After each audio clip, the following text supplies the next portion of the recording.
নমস্কার দর্শক বন্ধুরা, রেপ স্পোর্টস বাংলায় আপনাদের সবাইকে স্বাগত। আমি দেবাশিস। এই মুহূর্তে আমি আছি মোহনবাগান ক্লাবে। আর ৭২ ঘন্টা কাটলেই ডার্বি, ডুরান্ট কাপের কোয়ার্টার ফাইনালে মুখোমুখি হবে দুই চিরপ্রতিদ্বন্দ্বী ইস্ট বেঙ্গল এবং মোহনবাগান। কিন্তু ডার্বির ৭২ ঘন্টা আগে চোট আঘাতে জর্জরিত মোহনবাগান সুপার জায়ান্টস।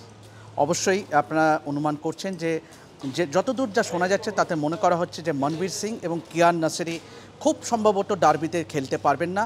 এটি একটি রীতিমতো একটি বড় ধাক্কা বলেই মনে করা হচ্ছে, কেননা বিশেষ করে মনবীর লিস্টন এবং Manvir is a live wire, মানে দুদিক দিয়ে যে উইং দিয়ে আক্রমণটা যে সানায় মোহনবাগান, সেখানে মনবীরের না থাকা এবং সেই সঙ্গে কিয়ান নাসিরি, আপনারা জানেন যে দুজনেরই একটি চোট আছে।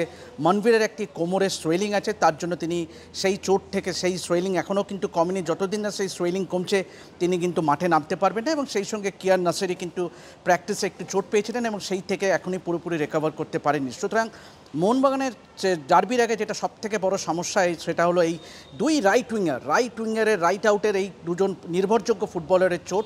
এবং পরিবর্তন হিসেবে অবশ্যই কোনো বিকল্প বলতে সেই পার্সি দর্জি তামাং, যিনি আগের ম্যাচটায় খেলেছিলেন ডায়মন্ড হারবার ম্যাচটা এবং খুব ইমপ্রেসিভ খেলেছিল, কিন্তু ডার্বিতে ইস্টবেঙ্গলের বিরুদ্ধে এরকম একটা অনভিজ্ঞ প্লেয়ার এবং সেই সুতরাং মলিনাকে ডেফিনেটলি ভাবাবে যে কে হবে সেই জায়গাটায় রাইট আউটে কে খেলবে মনবীর এবং মনবীরের জায়গায়। অবশ্যই আরেকটি যেটাই শোনা যাচ্ছে যে আলবার্টো রড্রিগেজ কিন্তু ক্রমশ ফিট হয়ে যাচ্ছে। গত দুদিন ধরেই তিনি অনুশীলন করেছিলেন এবং আজকেও যে ক্লোজ ডোর অনুশীলন ছিল তাতে কিন্তু আলবার্টো রড্রিগেজ কিন্তু বেশ ছুটি অনুশীলন করেন এবং আশা করা যাচ্ছে যে আলবার্টো রড্রিগেজকে রেখেই কিন্তু ঘুঁটি সাজাচ্ছেন হোসে মলিনা। সুতরাং ডার্বিতে সেই চিরাচরিত আলবার্টো রড্রিগেজ এবং টম অলড্রেড জুটিকেই কিন্তু দেখা যেতে পারে সবুজ মেরুন ডিফেন্সে রক্ষণ সামলাতে। এবং পাশাপাশি যদি মনে করা যায় যে প্র্যাকটিস দেখে যদি কোনো ইন্ডিকেশন হয়, তাহলে 4 বিদেশি হতে যাচ্ছে জেমি ম্যাকলারেন, জেসন কামিন্স শুরুতেই, এবং সেই সঙ্গে টম অলড্রেড এবং আলবার্টো রড্রিগেজ। দিমিত্রি পেট্রাটসকে কিন্তু দ্বিতীয়ার্ধে ব্যবহার করার একটা ভাবনা আছে কোচ হোসে মলিনার। তবে এখনও কিন্তু আরও দুটি প্র্যাকটিস সেশন আছে, তাতে কিন্তু আরও পরিষ্কার হবে যে মোহনবাগানকে কী স্ট্র্যাটেজি নেয়। তবে যেটা এই মুহূর্তে যেটা সবথেকে বড় খবর সেটি হলো যে মনবীর সিং এবং কিয়ান নাসিরির খেলা নিয়ে বড়সড় প্রশ্নচিহ্ন আছে ডার্বির আগে। নিঃসন্দেহে এটি একটি বড় ধাক্কা মোহনবাগানের জন্য, কারণ আপনারা সবাই জানেন যে মনবীর সিং যে ভূমিকাটা পালন করে, অর্থাৎ গোল করা থেকে আরম্ভ করে রাইট আউট দিয়ে যে আক্রমণ সানায়, সুতরাং ডেফিনেটলি এটা একটি সেটব্যাক তো বটেই। তো অবশ্যই আজ ক্লোজ ডোর অনুশীলন ছিল, কিন্তু একটি কথা বললেই হয় যে আজকে যে মোহনবাগানের যে অনুশীলন ছিল তাতে কিন্তু দর্শক সংখ্যা অনেক কম ছিল। কেন নর্মালি যেটা চিরচরিত, যেটা ডার্বির আগে ৭২ ঘন্টা আগে যে একটা সময় যে দেখা যেত যে অনেক অসংখ্য সমর্থক, কেন মোহনবাগান নিজেদের মাঠে অনুশীলন করছে, আনলাইক ইস্টবেঙ্গল কিন্তু সেন্টার অফ এক্সেলেন্সে অনুশীলন করেছেন আজকে। তো সুতরাং সেই দিক থেকে কিন্তু বলবো যে টার্ন আউট, যে মোহনবাগান জনতার যে টার্ন আউট, সেটা কিন্তু অনেকটাই কম ছিল। যদিও সন্ধ্যের দিকে বৃষ্টিও নেমেছিল, তবে অবশ্যই ডার্বি যত ঘনিয়ে আসবে কিন্তু তত কিন্তু উন্মাদনা বাড়বে, সমর্থকদের মধ্যে সেই প্রত্যাশাটাও বাড়বে।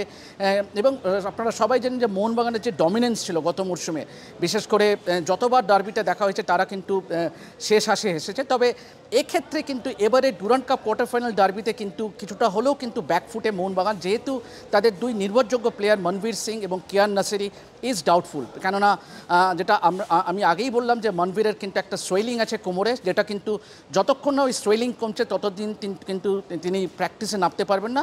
এবং কিয়ান নাসিরিরও কিন্তু এখনও ইঞ্জুরি কিন্তু পুরোপুরি সেরে ওঠেনি।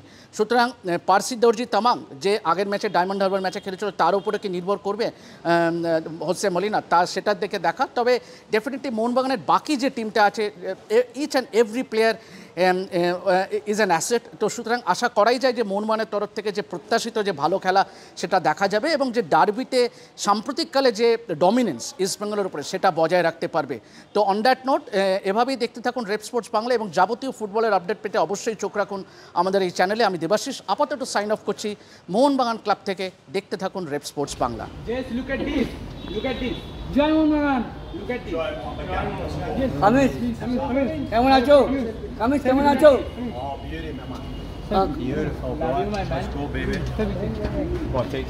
কামিজ কেমন আছো?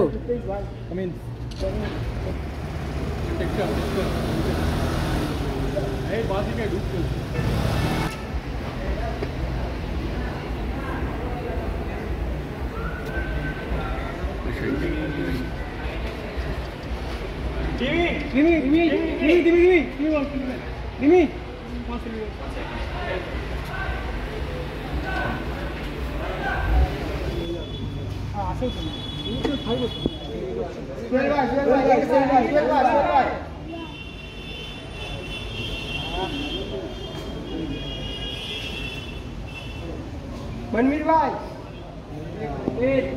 थापा थापा मनवीर भाई एक सेल्फी